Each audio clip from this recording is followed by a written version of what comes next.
ne peut pas continuer à jouer le rôle d'État pourvoyeur de fonds, d'État qui fait tout et qui veut tout faire à la fois. Lorsqu'il faut aller relancer l'agriculture, c'est l'État. Lorsqu'il faut aller, n'est-ce pas, apporter des mesures d'assouplissement dans l'obtention de certains documents administratifs, que ce soit aussi l'État. Celui qui voudrait voyager, on suppose qu'il a un peu d'argent, peut-être la gratuité aurait pu revenir exclusivement à ceux qui sont des indigents et qui doivent être évacués, ce qu'on appelle évacués sanitaires. Là, j'aurais pu comprendre. Allez-y à l'immigration, franchement, toute proportion gardée. Je suis allé moi-même vivre cela à l'immigration. Vous avez d'abord un personnel qui n'est pas en quantité suffisante pour recevoir un flux de gens. Par jour, vous vous retrouvez avec pratiquement 200, 300 personnes et vous avez une insuffisance du personnel. Ces gens travaillent au-delà des heures normales jusqu'à 19h, 20h, sans prime de panier. Donc, moi, je crois que la meilleure mesure aurait été qu'on garde, qu'on garda évidemment le prix du passeport comme il était à 40 000 francs, et c'est tant mieux si l'État a pensé qu'il devait faire un rétropédalage là-dessus. Je n'y trouve aucun inconvénient, bien au contraire, ça va permettre maintenant à l'immigration de disposer quand même de moyens suffisants pour pouvoir mener à bien les responsabilités qui lui incombent. Il en est de même de la carte de commerçant, celui qui veut faire des affaires, pourquoi est-ce que vous voulez lui demander de bénéficier de la gratuité de la carte de commerçant? Mais bon Dieu, ça veut dire qu'il a quand même un fonds de départ qui peut lui permettre de faire face à des dépenses, comme par exemple l'établissement d'une carte de commerçant ou l'ouverture d'un compte bancaire. Donc pour moi, je considère que ceux qui entourent le chef de l'État n'ont pas fait leur travail. Et c'est là où je reviens à ce que j'aimais entendre de la bouche d'un monsieur que je respecte, Guy Noël Sam, qui disait souvent qu'ils sont plutôt conseillés avec E accent aigu et non conseillés avec ER.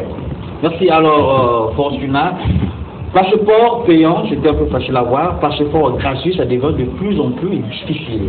Oui, moi, je pense que ramener le passeport tel qu'il était avant vendu, pour y avoir accès, il fallait débourser 40 000 francs, c'est bien. Moi, ce qui est cœur, c'est cette erreur de calcul, en fait. Hein, c'est ça.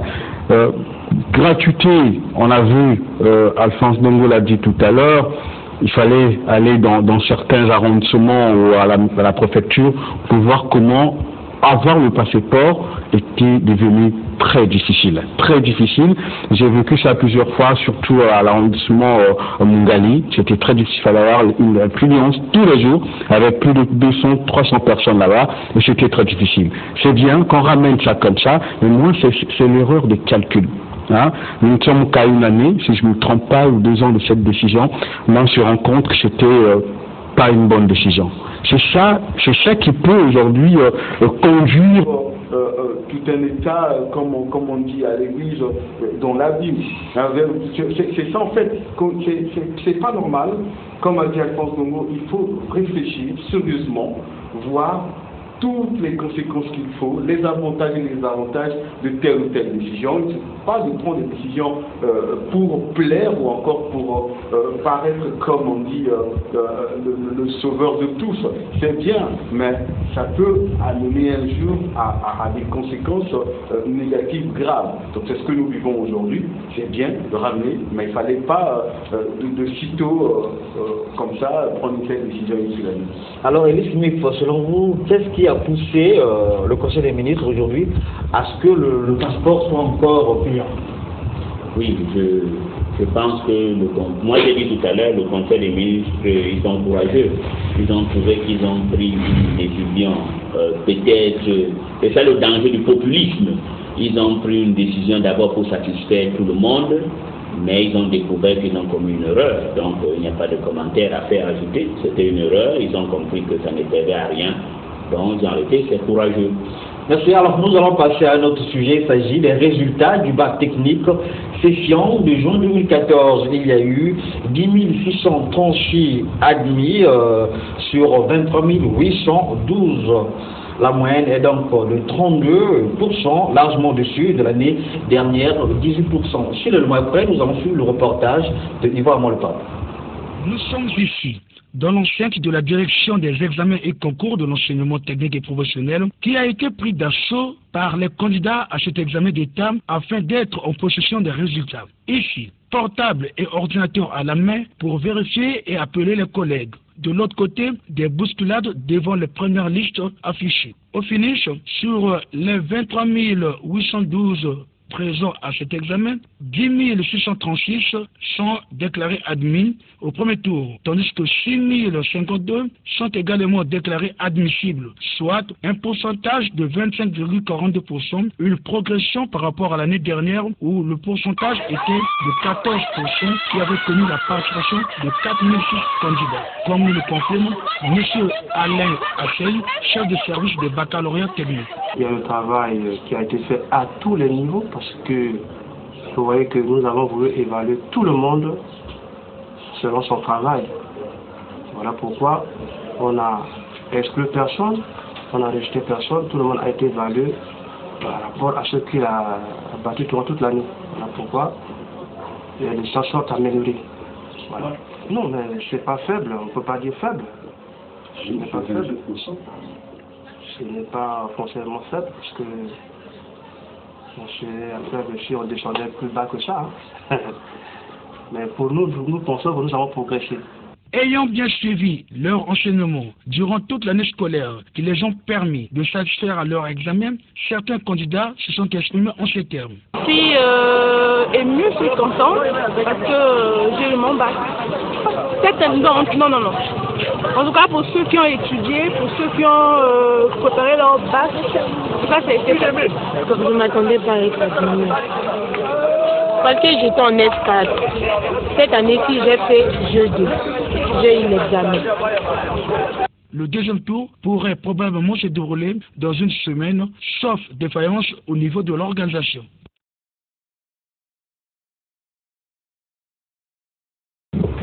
Voilà, les admis sont contents, le pourcentage est de 32% cette année, donc c'est à féliciter. La moyenne est élevée par rapport à l'année dernière, Fortuna Angolali. Oui, l'année dernière, si j'ai les chiffres dans ma tête, c'était 18%. Nous sommes à plus de 32%, hein, plus de 32%, c'est satisfaisant, mais c'est toujours faible si on veut voir, en fait, d'une manière générale, hein, par rapport aux visions, par rapport à ce que veut être le pays dans quelques années. Hein, c'est pas quand même bien qu'un État qui veut être développé, émergent dans quelques années seulement, présente de telles statistiques ou encore de tels résultats des examens. On a l'impression qu'il y a un vrai problème, hein, dans ce secteur. Je souhaite même que l'idée proposée par Pascal Mabiala, excusez-moi, le premier secrétaire de l'UPADES, d'organiser même des états généraux de l'enseignement. Je pense que ça devient urgent par rapport aux résultats décevants, un peu catastrophiques au niveau scolaire. On ne peut pas, on a l'impression qu'il y a véritablement un problème de niveau, puisque les admissibles sont autour de 9, les admis 10, net, je pense que c'est vraiment faible, parce qu'il faut, comme a dit notre confrère tout à l'heure, il faut avoir des cadres bien formés. Il faut avoir un peuple bien formé et un peuple intellectuel. Mais si nous formons des gens qui ne seront pas capables d'assumer certaines responsabilités dans le pays, je pense que c'est une catastrophe que nous sommes en train de préparer. Donc il faut voir ce problème sérieusement. Qu'est-ce qui ne marche pas? Qu'est-ce qu'il faut faire réellement pour solutionner? On a l'impression que l'État dépense de l'argent inutilement pour l'enseignement, à la fin on n'a pas de résultat qu'il faut. Moi je pense que c'est vraiment un problème très grave. Il faut, est-ce que c'est les gestionnaires qui sont là, qui ne font absolument rien, parce qu'il faut voir, ce ministère a déjà connu sous le président Sassou, si je me rappelle bien, 2 à 3 ministres qui sont déjà passés par là, rien ne change au fond. Est-ce que c'est les gestionnaires? Est-ce que Combi Sadisha sont passés par là? Voilà, Combi est revenu 2 fois, si je ne me trompe pas, et puis là c'est qui est là. Donc il faut voir, est-ce que c'est les hommes ou c'est un problème qui traîne depuis, qu'il faut régler et prendre ça dans le corps.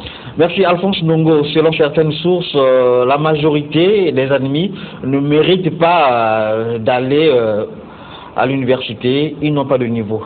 Que pensez-vous? D'abord, ce taux de 32%, je le prends à mon compte. Pour moi, il est biaisé. Il est biaisé parce que j'ai pu constater pendant le déroulement des épreuves du baccalauréat technique qu'il y avait beaucoup de tricheries. Beaucoup de tricheries. Peut-être ce n'est pas le moment d'en parler ici. Attendons que tous ces résultats soient proclamés, c'est-à-dire qu'on passe au deuxième tour. Et peut-être au cours d'une émission, on en parlera parce que je suis en train de mener une enquête sur des travaux sur des cas flagrants de tricherie qui se passent parfois avec le téléphone, avec des systèmes de Facebook et tout ça. Je pense même que les sociétés de téléphonie mobile devraient, lorsqu'il y a des examens officiels chez nous, devraient, je suis désolé, évidemment arrêter de nous fournir l'Internet parce que c'est des cas graves. Il y a des écoles qui s'organisent de manière tout à fait éhontée et qui travaillent comme ça à distance avec certains de leurs élèves qui sont dans les salles d'examen. Pour moi, c'est très grave, c'est très dangereux parce que l'avenir de ce pays, l'a dit tout tantôt Morgan qui parlait qu'il fallait investir sur la ressource humaine. Je dis, si on doit investir sur la ressource humaine, il faudrait que nous ayons des cas de qualité. Vous savez ce qui fait la force d'un pays comme le Sénégal? Ils n'ont pas de pétrole, ils n'ont pas d'uranium, ils n'ont pas de diamants, ils n'ont pas de forêt comme nous, mais ils ont la ressource humaine. La ressource humaine est très importante parce que c'est ça qui peut faire qu'on parle du Congo. Et on ne parlera pas du Congo lorsque, tout le monde le sait, une fois ici, le ministre Combia a eu à mener une communication lorsqu'il était ministre de l'enseignement technique, en donnant des statistiques, que bon, on a envoyé tel nombre d'étudiants en RDC, on en a envoyé au Bénin, on en a envoyé en Algérie, on en a envoyé en Tunisie, au Cameroun. Voici les résultats, c'était catastrophique. Et tout cela procède du fait que certaines écoles privées trichent un peu avec la réalité. Donc moi, 32%, est-ce que effectivement ceux qui devraient avoir ce bac, c'est vraiment des véritables méritants? Je dis il y en a parmi eux, cela ne fait l'homme d'aucun doute, mais une forte proportion est certainement passée grâce à ce système de tricherie, et cela ne fait pas avancer le pays, y compris nous-mêmes les parents. N'accusons pas seulement les élèves, même nous-mêmes parents participons aussi à ce système de tricherie. On est tout content de dire l'enfant a eu le bac, et souvent parfois avec un 8 fort. Heureusement ce n'est plus avec 7 forts comme à l'époque du monopartisme d'État, c'est quand même peut-être avec 9 ou 10 comme disait mon excellent confrère Fortuna Ngola. Je veux compléter rapidement, parlons de la fraude. Vous savez, quand on a publié les résultats, nous étions sur le terrain lors de la délibération. Nous avons rencontré certains étudiants qui nous ont avoué clairement que l'examen, il y avait, comment ils appellent ça, des fuites. Hein, c'est comme ça qu'ils appellent, il y avait des fuites, il y avait les épreuves dans la salle. Le téléphone, en fait, ce n'est pas la faute des opérateurs de téléphonie mobile, mais c'est plutôt des surveillants, puisque le téléphone en soi est interdit dans la salle de classe pendant l'examen. Alors, voilà, donc ça veut dire qu'il c'est en complicité avec celui qui est là dans la salle. Je me rappelle bien, si vous allez dans certains villages à l'intérieur du pays, ils ont un système où tout le village lève les fonds pour remettre au président du jury, arroger, l'amener, donner une femme. C'est comme ça que ça passe. Donc la salle est libre, il n'y a pas de surveillant. Les élèves, les étudiants font ce qu'ils veulent. Donc je pense que c'est tout cela qu'il faut vraiment corriger, mais tout part de la formation de la ressource humaine, comme a dit Morgan tout à l'heure. Il faut avoir des gens sérieux, de bonne moralité, qui pourront régler ce problème-là. Merci. Je vous rappelle que cette émission parle simultanément à la télé et à la radio. Je reçois vos messages. Ne fatiguez pas, envoyez de nouveaux messages. Alors, Elie Smith, la responsabilité est partagée, les parents, les élèves et les enseignants. Oui, les enseignants et le gouvernement elle-même. Moi, j'ai vu un cas qui m'a surpris. On contribue 50 000 francs chacun pour donner aux surveillants. Et puis, on met une application WhatsApp dans le téléphone. Et puis, quand on est en classe, on donne les résultats, on donne les leçons. J'ai aussi vu un cas, j'étais au beach avec un ami. Sa sœur était en train de composer, lui a appelé, j'ai oublié la matière, et il m'a demandé quoi. Il m'a dit non, c'était les examens. J'étais étonné, j'ai dit ah bon, donc c'est comme ça que ça se passe.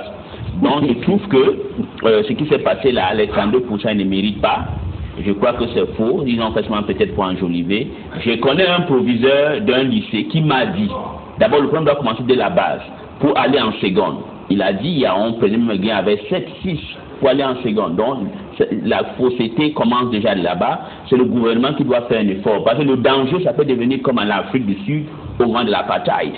L'ANC disait d'abord que libération d'abord, éducation après. La preuve en est qu'aujourd'hui, la libération a été acquise. La grande majorité des négros, des Sud-Africains d'origine noire africains ont un déficit. Et nous, on va avoir les gens qui ont les diplômes, mais quand on les met sur le plan sous-régional, qu'est-ce que ça se passe? Ils vont être les derniers. Donc je pense que le gouvernement doit encourager les proviseurs des écoles. Il y a souvent des grèves dans les lycées, je ne donnerai pas le nom pour cette fois-ci, je laisse, uniquement parce qu'un proviseur avait décidé qu'on ne va pas tricher aux examens. Donc je pense que le gouvernement doit aider les écoles que pour aller en classe de seconde, les classes qu'on doit faire les examens ou au bac, qu'on prenne au minimum 10. Si on prenait même 10 de moyenne, je pense même là au bac là, je crois qu'il ne devait pas avoir même les 32%, il y aura même un hécatombe. Mais je pense qu'il vaut mieux avoir 5% de bonnes réussites que d'avoir les 32%, que c'est seulement pour avoir des bonnes statistiques. À l'époque, on disait que le taux d'alphabétisation avait atteint les 82% au moment du communisme. Je crois que c'est dur. Le grand péché du Congo, c'est d'avoir viré au rouge. C'est ça qui a tué le Congo aujourd'hui. Il y a aussi ces élèves ne fréquentent de moins en moins les bibliothèques. Quand ils vont sur l'internet, c'est plus c'est plus le fait. Non mais Léo, ne dis pas des choses qui n'existent pas. Il n'y a pas de bibliothèque. Il y en a une bibliothèque. Cette place appartient à qui? À l'église Saint-Jean-Baptiste, il y a une bibliothèque. Pourquoi le gouvernement ne peut pas faire un effort d'avoir les bibliothèques? Non, malgré que le gouvernement n'a pas cette initiative de mettre en place des bibliothèques, mais il y a quelques-unes ici sur la place de Brazzaville. Oui, Morgane, à propos du sujet. Oui, mais ce que je veux dire, c'est que c'est très grave ce que j'entends, ce que je découvre dans l'émission, parce que en réalité, c'est se mentir à soi-même. Hein, vous voyez, se donner un niveau qu'on n'a pas réellement.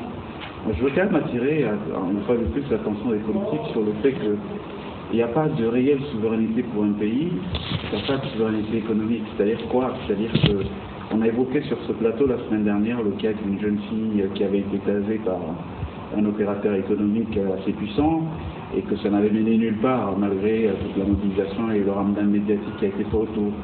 Ça dénote de la puissance de l'économie et de la primeur que doit avoir l'économie sur tout le reste. Donc même pour ceux qui dirigent, leur intérêt c'est de constituer un pool économique qui est fait de Congolais, qui en réalité va leur conférer la souveraineté. Alors pour qu'on arrive à ça, on revient à la question de l'intelligence. On ne peut pas biaiser avec des choses comme celle-là. Mais je crois que c'est d'ailleurs assez paradoxal. Alors on parle de démocratisation des savoirs, parce qu'aujourd'hui, quand vous allez sur Internet, vous n'êtes pas obligé d'aller sur Facebook vous amuser. Vous pouvez aller voir des théorèmes, des mathématiques, trouver des solutions de mathématiques, vous instruire. Moi, je crois que c'est l'autre côté, par exemple, de ce type de médias qui n'est pas suffisamment exploité en Afrique, parce qu'on a joué le sous-divertissement. Et qu'au jour d'aujourd'hui, on a une espèce de nivellement par le bas qui est entretenu même par le politique dans un souci purement populiste. On ne peut pas laisser faire ce que vous êtes en train de décrire, parce qu'on est en train de tuer, on est en train de planter les germes de la destruction future du pays. Vous allez vous retrouver avec un pays où toute l'économie est contrôlée par des gens d'ailleurs. Vous avez vos sœurs qui sont à la maison, personne ne travaille, mais c'est un sujet de tension sociale future. Hein, pourquoi? Parce que ça va créer de l'aigreur dans la société. En réalité, ce qui va se passer, c'est ça. On a des gens qui viennent de l'extérieur, des capitaux étrangers qui viennent créer de l'activité. Ils vont ramener leurs gens qui vont venir travailler, et les gens ne vont pas accepter au Congo d'assister en spectateur à tout ce dynamisme, qui se met en place, sans qu'eux, ils n'aient droit au chapitre. Mais s'ils n'auront pas droit au chapitre, ce sera tout à fait justifié. Comment vous allez travailler dans une entreprise où on vous donne un faux doctorat, un faux niveau de doctorat, et quand on vous met face au pupitre pour que vous montrez de quoi vous êtes capable, vous ne pouvez pas répondre dans un monde de mondialisation, avec des capitaines d'industrie qui vont dicter le pas aux politiques. C'est eux qui vont inspirer les lois. Parce que c'est comme le Libanais, personne n'arrive à rien lui faire. Pourquoi? Parce qu'il est puissant économiquement. Donc il est en capacité d'appeler, je ne sais pas moi, le président, lui dire, bon voilà, vraiment si vous me causez des ennuis, les 30 000 que j'emploie, je mets tout le monde sur le carreau, il faut retrouver avec la pression populaire. Donc on ne peut pas continuer à négliger ces petites choses-là en Afrique. Il est important que l'éthique de conviction rejoignent l'éthique de responsabilité et que ceux qui gèrent le destin de nos nations comprennent que c'est une arme à double tranchant. Vous savez, quand vous voyez un président africain en Europe, c'est très amusant. Il va rentrer dans un grand magasin pour acheter des courses. Vous voyez comment la petite serveuse blanche lui parle avec une telle désinvolture. Pourquoi? Parce que dans l'imaginaire de ces gens, il n'y a pas de respect pour l'Africain qui rentre. Nous avons des pays qui ne sont pas respectables, dont ceux qui gèrent ces pays ne pourront pas l'être davantage. Donc aujourd'hui, il faut de l'intelligence collective pour que les uns et les autres comprennent que l'Afrique qui se développe, ça sera bénéfique pour tout le monde. Et si nous acceptons de nous enfoncer comme c'est en train de se passer, ça ne va être profitable à personne, y compris à ceux qui ont 2 passeports, qui vont prendre l'avion pour aller en Allemagne. Ils sont méprisés, malgré leur argent, malgré les statuts qu'ils ont ici. Je l'ai vu, je me suis retrouvé dans des dîners avec des gens qui comptent en Afrique. On entre dans un restaurant UP et la serveuse tourne et s'en fout de nous. Pourtant, vous êtes assis avec un premier ministre en Afrique. Donc, il faut changer la question des représentations. Et pour qu'on arrive au changement de cette question de représentation, il faut qu'on apprenne à se prendre au sérieux et qu'on travaille, qu'on œuvre réellement pour que nos pays se développent. Parce que nous sommes liés. On est obligé, on est d'ici, on finira ici. Allez, essayez l'expérience de l'exil. Vous aurez avoir une belle villa à Cannes ou sur les hauteurs de Saint-Tropez, vous ne serez jamais autant à l'aise que si vous êtes chez vous en Afrique. Donc notre responsabilité, c'est qu'il faut qu'on se batte. Ce n'est pas facile. Moi, je ne pointe le doigt sur personne. C'est un problème qui interpelle la responsabilité de tout le monde. Il faut qu'on se batte pour construire une Afrique. On n'est pas obligé de la vivre nous-mêmes, mais qu'on mette en place des jalons qui permettront que nos enfants qui viennent plus tard viennent dans une société où on est content d'aller en France. Mais les ancêtres, là-bas, ils se sont sacrifiés. Ils ont lutté. On a mis des gens en travaux forcés pour construire le Mont Saint-Michel, qui aujourd'hui est l'un des sites les plus visités en France. Mais les gens ont fait des travaux forcés pour ça. Il faut cet esprit de sacrifice, mais il faut surtout éviter de se mentir à soi-même. On ne doit pas cautionner des résultats qui ne reflètent pas la réalité. C'est pas normal. Merci Morgan. Je rappelle que vous êtes directeur de publication du journal Courrier panafricain que nous voyons sur l'écran. Le journal est là. Vous êtes directeur de publication de ce journal. Ah, ok. Nous allons passer maintenant à notre troisième sujet. Il s'agit de la tournée africaine du président français François Hollande.